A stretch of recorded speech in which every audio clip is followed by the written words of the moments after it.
형제자매 여러분, 한 주간 안녕하셨습니까? 코로나19 3차 대유행이 본격화되면서 확산세가 중대 고비를 맞고 있습니다. 하루 신규 확진자가 500여 명 후반까지 치솟았는데요. 방역당국은 일상 공간에서 이루어지는 소규모 집단 감염을 원인으로 보고 있습니다. 방역당국이 사회적 거리두기 단계를 아무리 격상해도 공동체 구성원들이 방역수칙을 철저히 지키지 않으면 확산세를 막기는 어려워 보입니다. 다시 한번 경각심을 갖고 신앙인들이 앞장서서 함께 걸어가는 공동 합의성을 실현하는 데 앞장서야겠습니다. 오늘 가톨릭 뉴스 주간 종합은 두 신임 교구장의 임명과 착좌, G20 정상회의에서 논의된 코로나19와 공평한 백신 공급 문제, 그리고 약자의 인권 보호와 코로나19로 인한 환경 문제를 집중적으로 전해드리겠습니다. 오늘 첫 소식은 지난 21일 교황청으로부터 한국교회에 전해진 기쁜 소식을 준비했습니다. 춘천교구 제8대 교구장에 김주영 심원 신부가 임명됐는데요. 프란치스코 교황은 춘천교구장 김은혜 루카 주교의 사임 청원을 받아들이고 춘천교구 김주영 심원 신부를 교구장으로 임명했습니다. 임명 발표 당시의 현장 분위기를 다시 한번 느껴보시죠. 오후 8시 춘천교구청 내 경당. 춘천교구장 김은혜 주교가 로마 현지 시간으로 정오에 맞춰 새 교구장의 탄생을 발표합니다. 프란치스코 교황님께서 11월 21일 저녁 8시 로마 시각 정오에 지성과 영성을 두루 갖추시고 본당 사목과 교구 행정을 훌륭히 수행해 오신 김주영 심원 신부님을 제 귀를 이어 제8대 춘천교구장으로 임명하셨습니다. 새 교구장 탄생 소식은 로마 교황청 기관지 로세르바톤의 로마노에도 동시에 발표됐습니다. 새 춘천교구장으로 임명된 김주영 주교 임명권자는 교구 사제단과 함께 새 교구장 탄생과 김은혜 주교의 주교 수품 18주년을 겸해 감사 미사를 봉헌했습니다. 김 주교 임명자는 전임 교구장을 하나하나 호명하며 교구 발전을 위해 헌신하겠다고 밝혔습니다. 저도 앞으로 우리 사랑하는 춘천교구의 하느님 백성 모두를 위하고 교구 발전을 위해 헌신하도록 노력하겠습니다.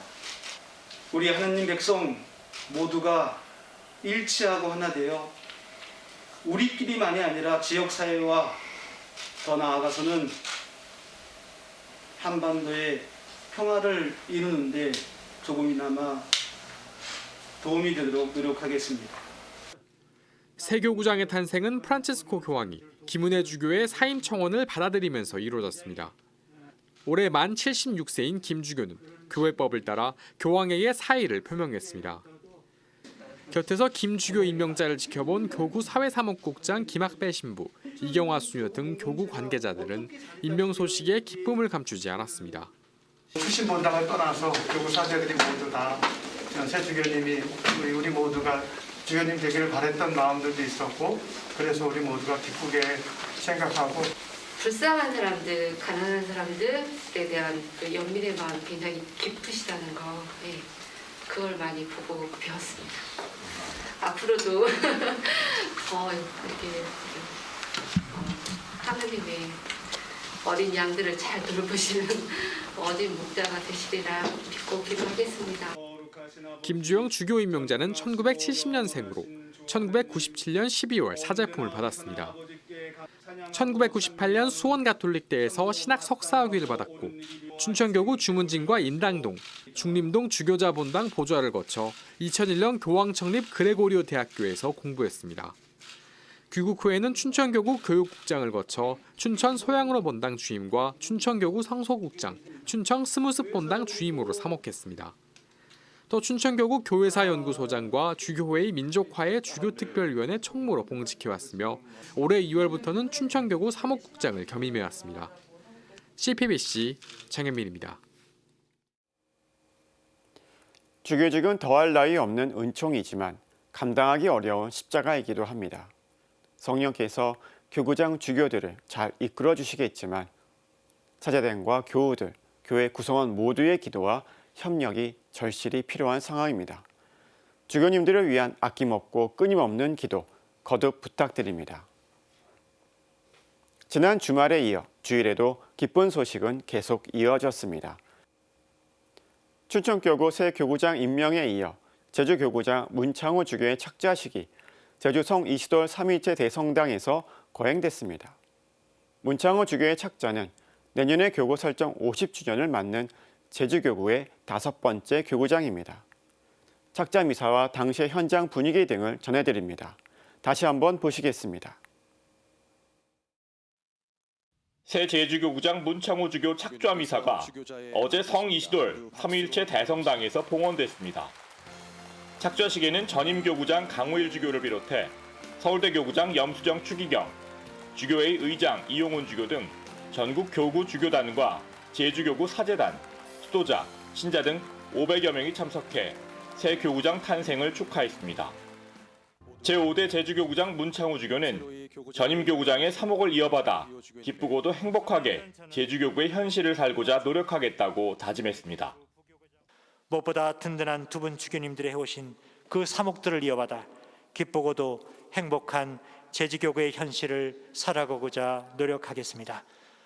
그리고 주님의 뜻을 향한 함께하는 길에서 성모님의 정구와 더불어 성령의 목소리에 늘 귀 기울이는 소공동체의 현실을 위해 계속 기도하겠습니다.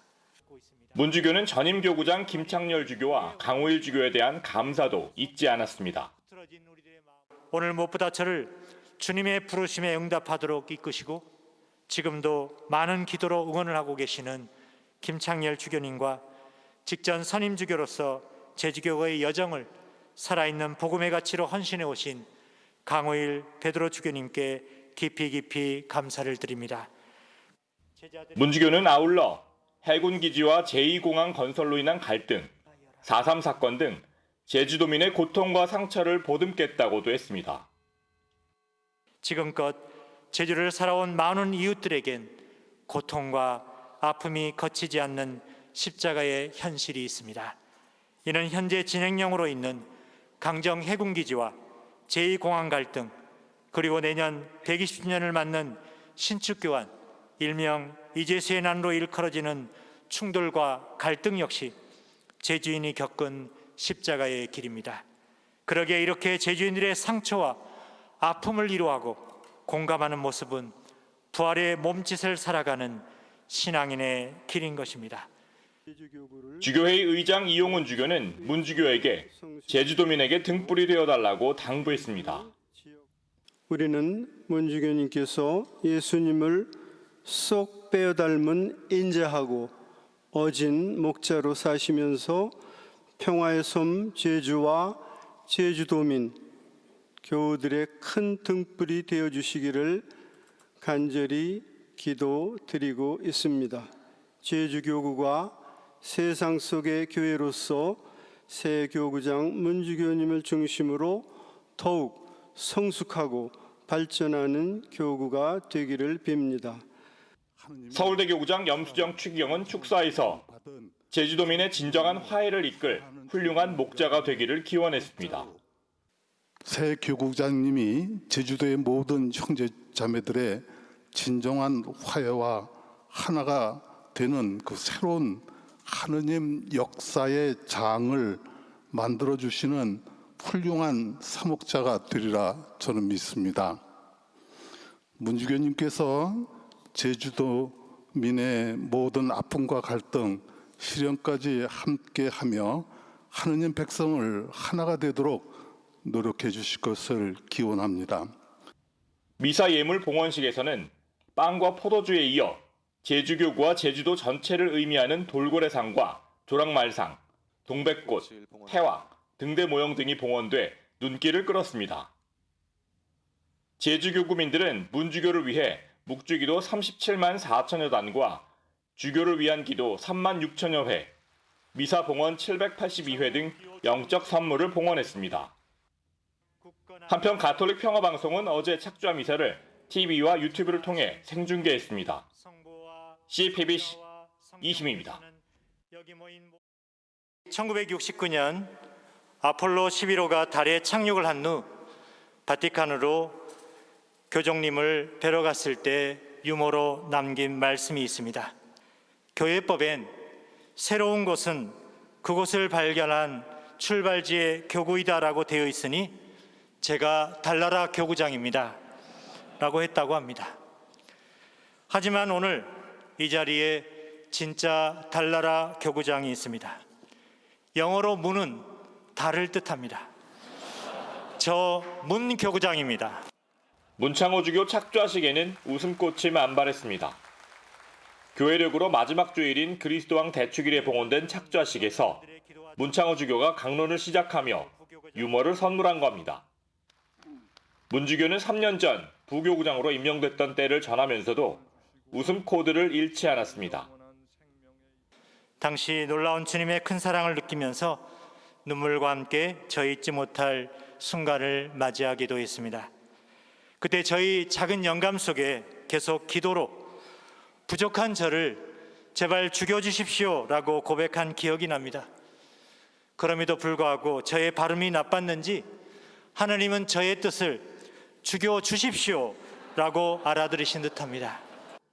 주한 교황대사 알프레드 슈에레브 대주교는 프란치스코 교황의 교구장 임명 메시지를 전하면서 한국어로 강주교와 문주교에게 인사를 건넸습니다. 사랑하는 베드로 주교님, 당신은 영존히 강한 분입니다. 평화를 위해 계속 일해 주세요. 사랑하는 비오 주교님, 당신은 젊습니다. 계속해서 당신의 양태를 돌보아 주세요. 서울대 교구장 염수정 추기경은 3년 전 문주교의 주교 서품식과 교구장 착좌식 모두 비가 왔다면서 문주교의 이름과 세례명을 비에 빗댔습니다. 하느님께서 얼마나 사랑하시는지 여러분들 저도 3년 전 주교 서품 받을 때 바로 이곳에서 그때 여름에 비가 가물었는데도 불구하고 얼마나 비가 많이 왔습니까? 문창우 비를 동행하고 거기다 본명도 비가 오니까 저는 그걸 생각하면서 오늘도 또 비가 오겠구나. 역시 그렇습니다. 문주교에게 천주교를 알게 해준 누나 문정희 씨는 문주교의 신학교 입학을 반대했었다며 남동생의 교구장 착좌에 감격스러워했습니다. 사실은 신학교 갈 적에도 사실은 좀 반대를 심하게 했었어요. 저희 집하고는 관계가 없는 그런 일이라고 생각을 해서. 근데 사실 제가 처음 주교 발표 소식을 들었을 적에도 진짜 하늘을 오르다보면서 하느님 감사합니다. 진짜 하느님은 다 지켜보셨군요. 제가 바로 밑에 동생이기 때문에 어렸을 적부터 모든 거를 하나에서 10가지를 제가 다 지켜봤었거든요. 그래서 사실 진짜 하느님은 정말 공평하시다. 아무나 선택을 안 하시는구나. 진짜. 문주교의 주교 서품식과 착좌식에는 2차례나 비가 내렸습니다. 하늘에서 내린 비는 제주 질곡의 역사로 맺힌 눈물이며 새 교구장은 이들의 눈물을 닦는 위로의 목자가 되어야 한다는 하느님의 뜻으로 보입니다. 제주에서 CPBC 이희미입니다. 제주 현장에서 취재한 기자에 따르면 착한 목자 문창호 주교의 착좌식은 유머가 넘치는 화기애애한 시간이었다고 합니다. 들으신 것처럼 착좌식에서는 웃음이 떠나질 않았다고 하는데요. 날씨부터 분위기, 주교님의 이름과 세례명까지 모든 것이 웃음의 소재가 되기에 충분했습니다.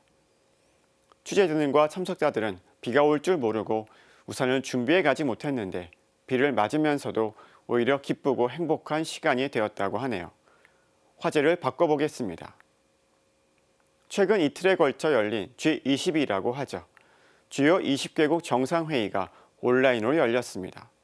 각국 정상들은 코로나19 백신과 치료제의 공평한 공급, 그리고 기후변화 대응이 전 세계적으로 가장 시급한 과제임을 재확인했는데요. G20 정상회의와 관련해 가톨릭 교회가 주목할 만한 점을 짚어봤습니다. 이어서 프란치스코 교황이 전 세계 젊은 경제인들에게 코로나19 이후 새로운 경제 모델을 제시했다는 소식 전해드립니다. 어떤 내용인지 함께 보시겠습니다. 최근 코로나19 전 세계 누적 확진자가 5,700만 명을 넘었습니다. 동시에 코로나19 백신 개발에 대한 기대감도 높아지고 있습니다. 지난 주말 개최된 주요 20개국 정상회의의 주요 의제 역시 코로나19와 백신이었습니다. 문재인 대통령을 비롯한 G20 정상들은 코로나19 치료제와 백신을 공평하게 보급하기 위해 노력하기로 합의했습니다. G20 정상들은 정상 선언문을 통해 코로나19 진단기기와 치료제, 백신이 모든 사람에게 적정 가격에 공평하게 보급되도록 전력을 다할 것이라며 광범위한 접종에 따른 면역이 전 세계적인 공공재라고 강조했습니다. 한국은 코로나의 완전한 종식을 위한 국제협력에 끝까지 함께할 것입니다. 모두가 간절히 바라는 백신과 치료제의 개발과 보급에도 힘을 모을 것입니다.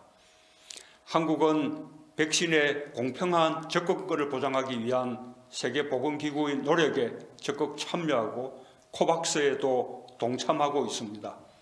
서울에 본부를 둔 국제백신연구소 등을 통한 협력과 인도적 지원도 확대해 갈 것입니다.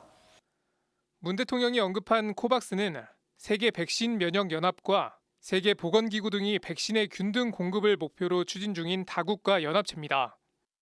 코박스 가입국은 2021년 말까지 각국 인구의 20%에 달하는 백신 물량을 공급하는 것을 목표로 합니다. 그리고 문 대통령은 세계보건기구가 출범한 코로나19 백신 치료제 진단기기에 대한 공평한 글로벌 접근성 촉진 사업인 액트A의 역할을 높게 평가했습니다. 청와대 관계자는 액트A에 모두 380억 달러가 소요될 것으로 추정되는데 G20 회원국이 210억 달러를 기여하겠다고 공약했고 우리나라도 5천만 달러를 기여하겠다고 한 상태라고 설명했습니다. 코로나19 백신을 향한 G20 정상들의 시각, 프란치스코 교황의 생각과 유사한 점이 있습니다. 교황은 줄곧 백신에 대한 공평한 접근을 강조하며 백신 민족주의를 경계해왔습니다. Sarebbe triste se nel vaccino per il Covid-19 si desse la priorità ai più ricchi. Sarebbe triste se questo vaccino diventasse proprietà di tale o quale nazione e non sia universale e per tutti. 아울러 G20 정상들은 다자무역 체제를 지원하는 것이 어느 때보다 중요하다며 자유롭고 공정하고 포용적이고 비차별적인 무역과 투자 환경을 조성하기 위해 노력해 나갈 것이라고 밝혔습니다. 그러면서 포용적 경제성장이란 목표를 공유하겠다고 강조했습니다.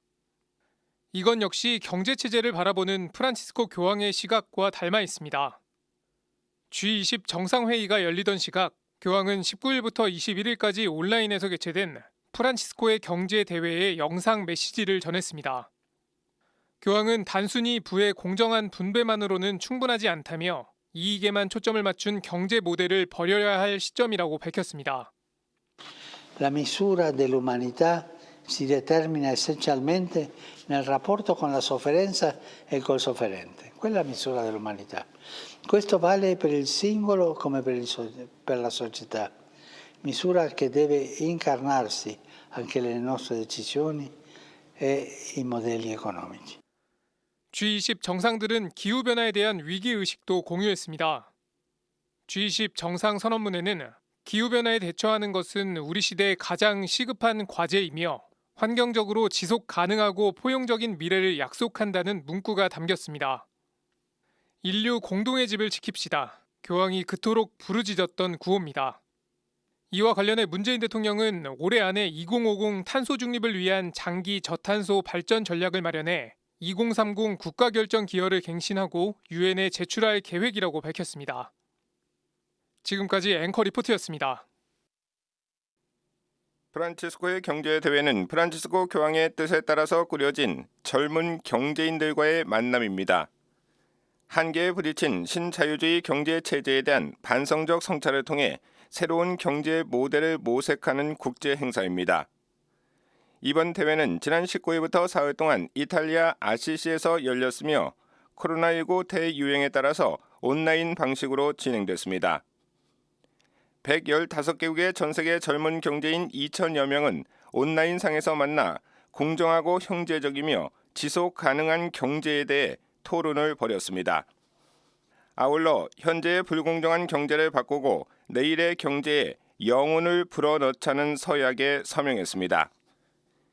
교황은 영상 메시지에서 이번 대회가 종점이 아니라 젊은이들의 소명과 문화, 약속을 요청하는 과정의 첫 시작점임을 강조했습니다. 그러면서 누룩이 되기 위해서는 소매를 걷어올리고 손으로 반죽해야 한다며 누룩이 되는 지름길은 없다고 말했습니다. 아울러 아무도 혼자서는 구원받지 않는다며 두려워하지 말고 앞으로 나아갈 것을 당부했습니다. Non temete di coinvolgervi e di toccare l'anima delle città con lo sguardo di Gesù. Non temete di abitare coraggiosamente i conflitti e i crocevia della storia per ungerli con l'aroma delle beatitudini. Non temete perché nessuno si salva da solo. Nessuno si salva da solo. 교황은 가난과 사회 정의, 경제적 불평등과 환경 문제는 모두 긴밀히 연결돼 있다며 세상을 바꾸려면 사회적 지원이나 복지를 뛰어넘어 우선 회심과 변화가 필요하다고 말했습니다. 이어 가난한 이들을 먼저 생각하는 경제 활동을 주문했습니다.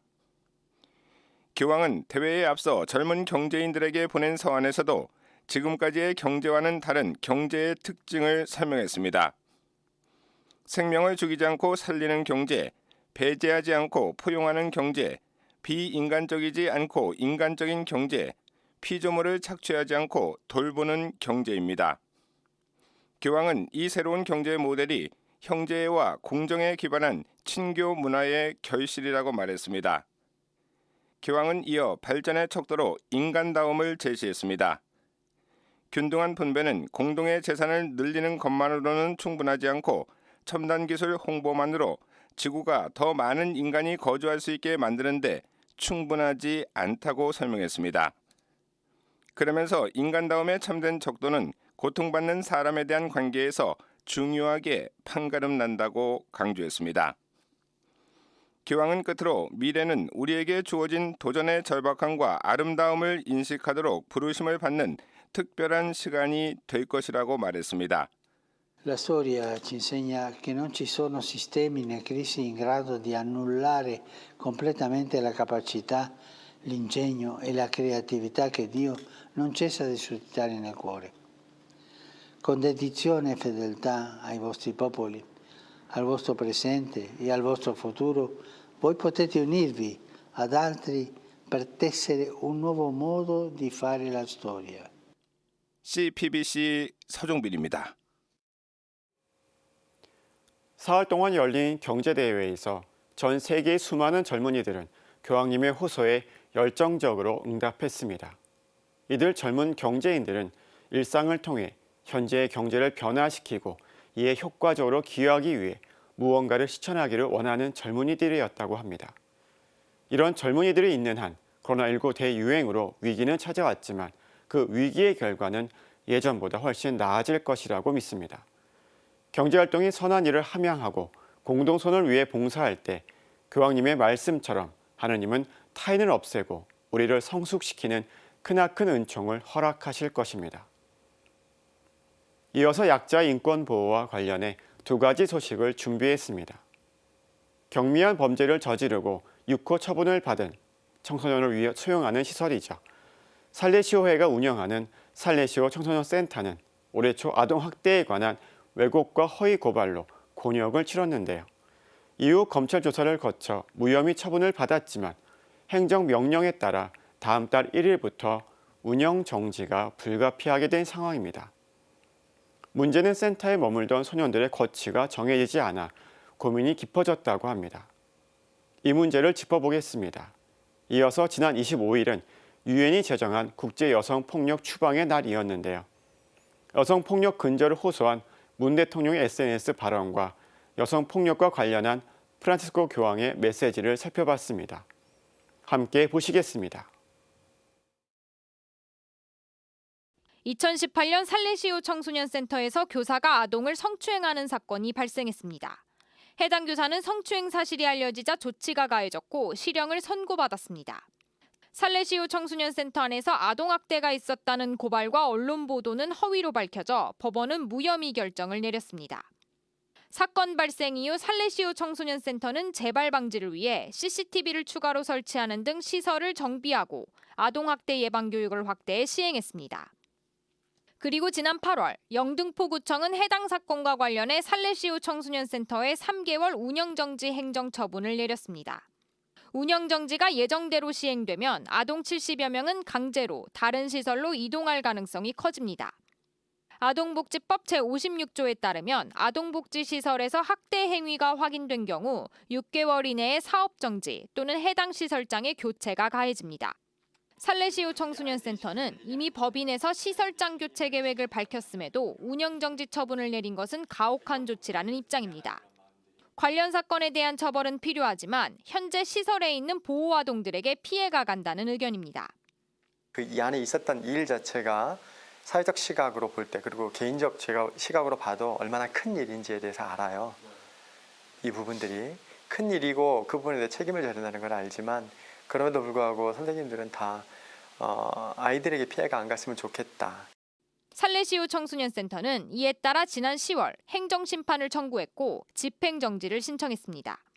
그러나 지난주 집행정지 신청이 기각되면서 다음 달부터 운영정지가 불가피한 상황입니다. 살레시오 청소년센터에 머무는 6호 처분 소년들은 대부분 가정과 학교에서 보호받지 못하는 아동들입니다. 이곳에서 최장 1년까지 생활하며 반성과 변화를 이뤄내고 있습니다. 김 신부는 아동들이 갑작스러운 이동에 적응에 어려움을 겪고 어른들과 사회에 대한 불신이 생길 것을 우려했습니다. 사회로부터도 가정으로부터도 충분한 보호를 받지 못했기 때문에 이 아이들 같은 경우는 누군가가 자기들 편에 의해서 이렇게 자기들을 감싸주고 돌봐줬던 그런 체험이 별로 없는 거예요. 저희들에게 항상 하고 있는 얘기는 뭐냐면 너희들도 힘들면 포기할 거잖아. 어른들이 갖고 있는 그들의 논리에 의해서 그렇죠? 나하고는 아무 상관없는데 그냥 그렇게 또 나는 또 어디 짐짝처럼 보내지게 되겠지라는 이런 부분들을 생각할 때 센터에 머무는 아동들의 근심도 커지고 있습니다.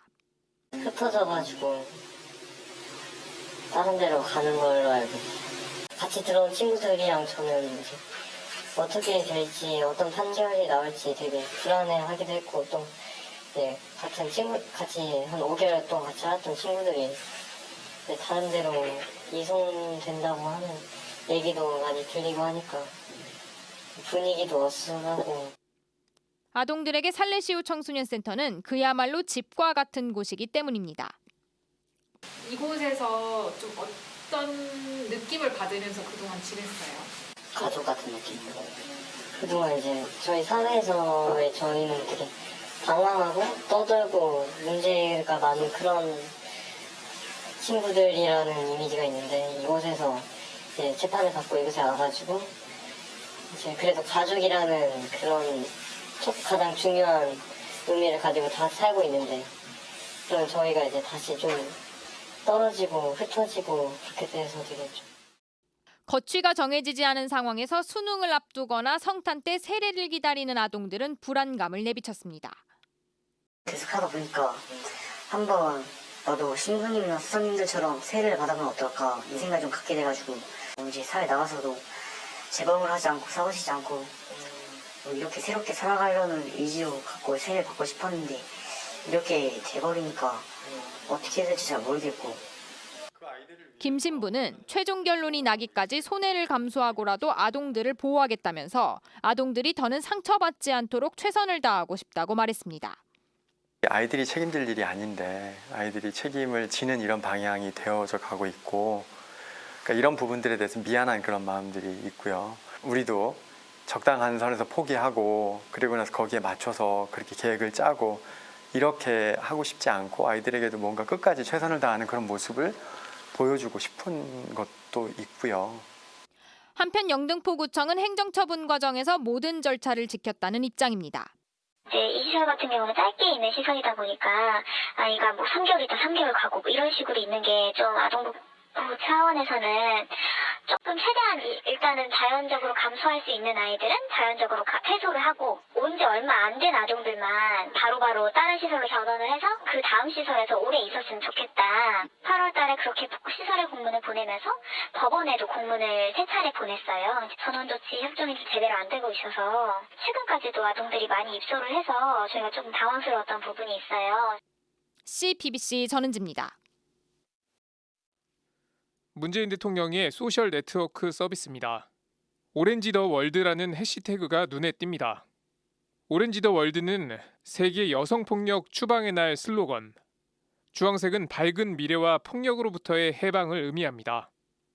문 대통령은 SNS에서 정부는 가정폭력, 데이트폭력, 스토킹, 디지털 성범죄 같은 여성 대상 범죄에 단호히 대응하며 피해자를 빈틈없이 보호할 것이라고 강조했습니다. 그러면서 여성폭력은 보이지 않는 곳, 가까운 곳, 도움받지 못하는 곳에서 이뤄지기 때문에 우리 모두가 감시자가 되고 조력자가 되어 근절을 위해 동참해야 한다고 밝혔습니다. 우리나라는 2018년 제정된 여성폭력 방지 기본법에 따라 올해 처음으로 11월 25일부터 12월 1일까지를 여성폭력 추방주간으로 보내고 있습니다.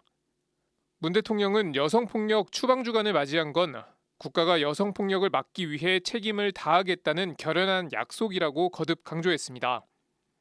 가정폭력과 인신매매 등 여성을 향한 범죄는 가톨릭교회가 주의 깊게 살피는 사회적 문제이기도 합니다.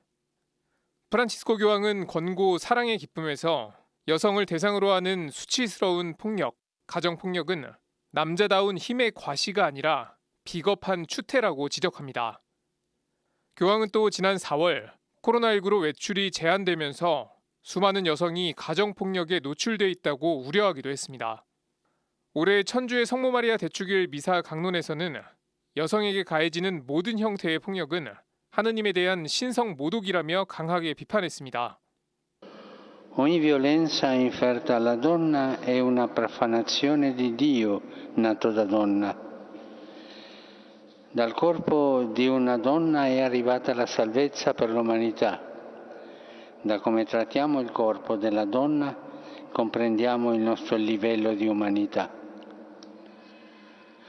Quante volte il corpo della donna viene sacrificato sugli altari profani della pubblicità, del guadagno, della pornografia, sfruttato come superficie da usare. Va liberato dal consumismo, va rispettato e onorato. 한국교회에서는 착한 목자 수녀회가 우리 사회 소외된 여성을 위한 사도직 활동에 주력하고 있습니다. 여성 긴급전화 1366 센터 운영을 통해 여성폭력의 최전선에서 피해 여성을 돌보고 있으며 인권을 유린당하는 전 세계의 소녀들을 위해서도 목소리 높이고 있습니다. 지금까지 앵커 리포트였습니다. 코로나19가 장기화되면서 IMF 세대처럼 코로나 세대라는 용어가 생겼습니다. 그런데 혹자는 IMF 세대는 경제 위기였지만 코로나 세대는 감염병과 경제 복합 위기라고 하는데요. 얼어붙은 취업 시장, 계약 없이 연기되는 스펙 쌓기, 뚝 끊긴 인적 교류. 할 수 있는 게 없고 어떤 상황이 닥칠지 예측하기도 어려운 상황입니다. 하지만 지나온 역사를 살펴보면 위기와 기회는 늘 공존합니다. IMF 위기가 새로운 기회를 줬듯이 코로나19에도 분명 기회는 있을 것입니다. 격리에서 연결을 찾고 눈물 너머의 희망을 보면서 할 수 있다는 확신과 용기로 자신을 달래보시면 어떨까 싶습니다. 다음 뉴스 전해드리겠습니다. 코로나19 대유행 속에서 가톨릭 교회를 중심으로 환경보호와 생태적 회심에 대한 성찰이 가속화되고 있는데요.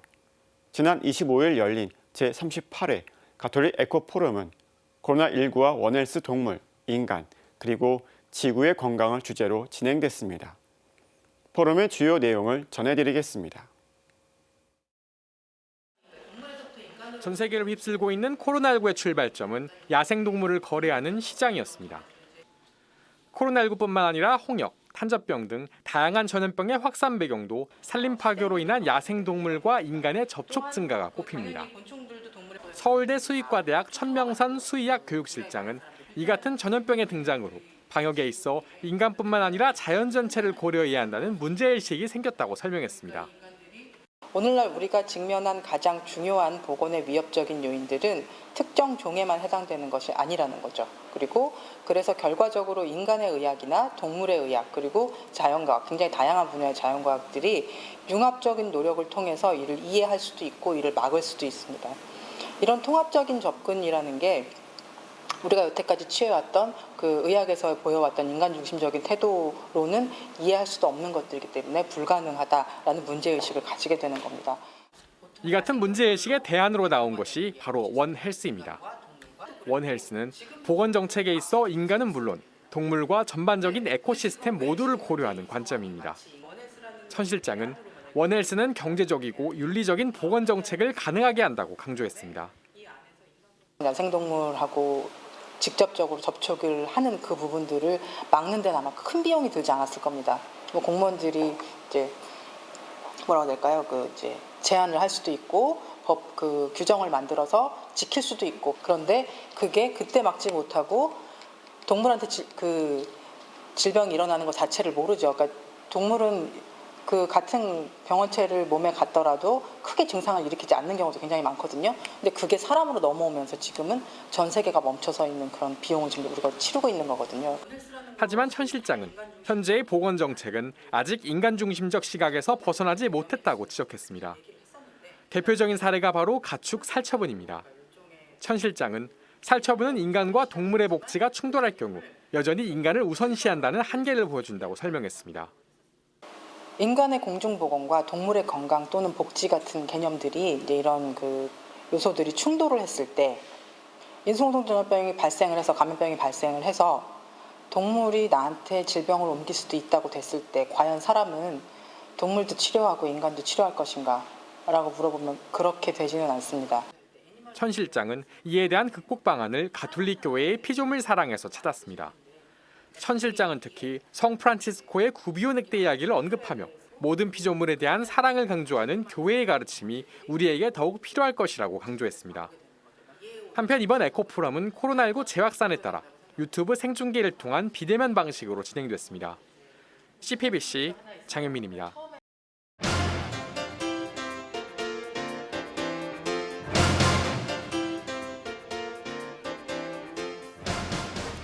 스승은 자기를 가르쳐 이끌어주는 사람으로 스승의 그림자도 밟지 말아야 한다는 말이 있습니다. 그만큼 존경을 담은 말이겠죠.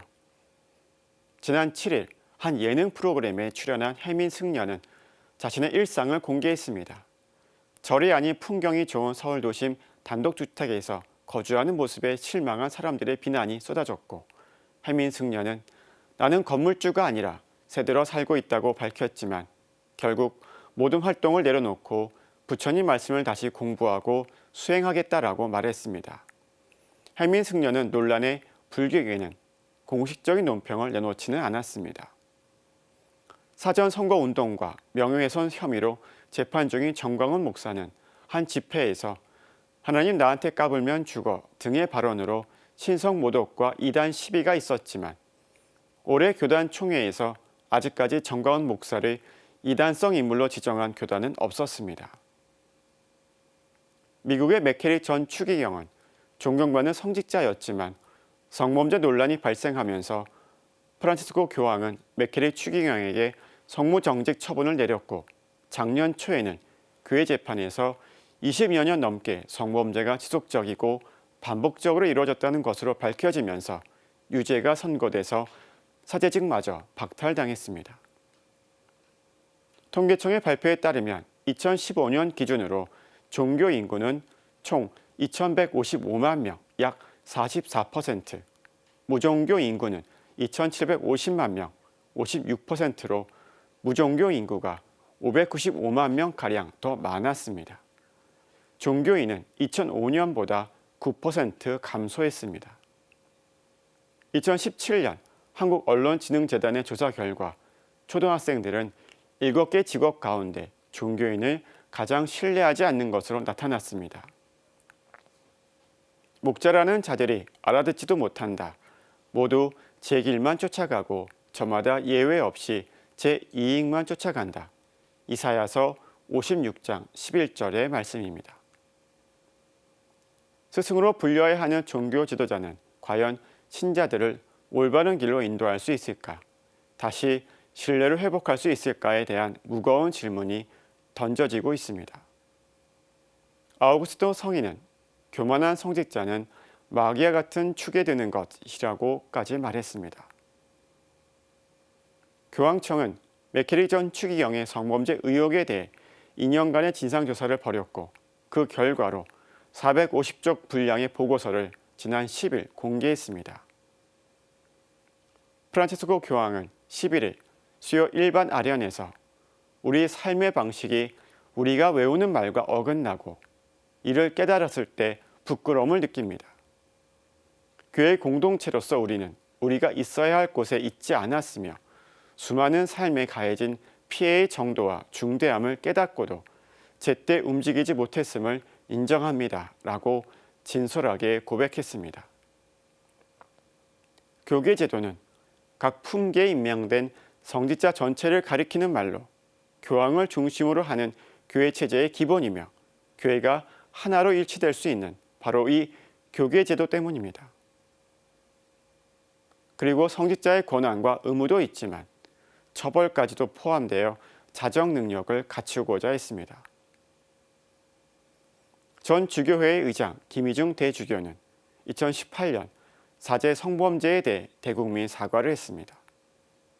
또한 김 대주교는 사제 성범죄 엄벌, 예방 교육 등 교회 입장도 밝혔습니다. 사제들이 세속적인 문화와 쾌락의 폐단에 따져 있다는 질책이면서 숙지하고 통회하는 마음으로 사제 성범죄에 대한 제보의 사실 여부를 철저히 확인하여 교회법과 사회법 규정에 따라 엄중하게 처벌할 것이라고 말했습니다. 잘못을 직시하고 고쳐나가려는 노력과 힘이 교계 제도를 지켜오는 또 다른 이유입니다. 학이불염, 회인불권, 노노수리편에 배우는 것을 싫어하지 않고 남을 가르치는 것을 게을리하지 않는다라는 구절이 있습니다. 이와 비슷한 말로 나지안조의 그레고리오 성인은 남을 깨끗하게 하기 전에 먼저 자신을 깨끗이 해야 하며 가르치기 위해서는 배워야 하고 비추기 위해서는 빛이 되어야 하며 남을 하느님께 가까이 이끌기 위해서는 자신이 하느님께 가까이 가야 합니다. 라고 말했습니다. 올바른 성직자가 되기 위해서는 끊임없는 기도와 성찰이 필요합니다. 멈추는 그 순간 다시 죄의 유혹으로 빠지게 됩니다. 세월호 사고 당시 제자 19명을 구한 후 실종됐다가 54일 만에 구명조끼도 착용하지 않은 상태로 발견된 윤이나 선생님을 기리며 모교인 경상대 사범대학은 지난 26일 윤이나 교사의 추모비 제막식을 열었습니다. 착한 목자는 양들을 위하여 자기 목숨을 내놓는다. 요한복음 10장 11절의 말씀입니다.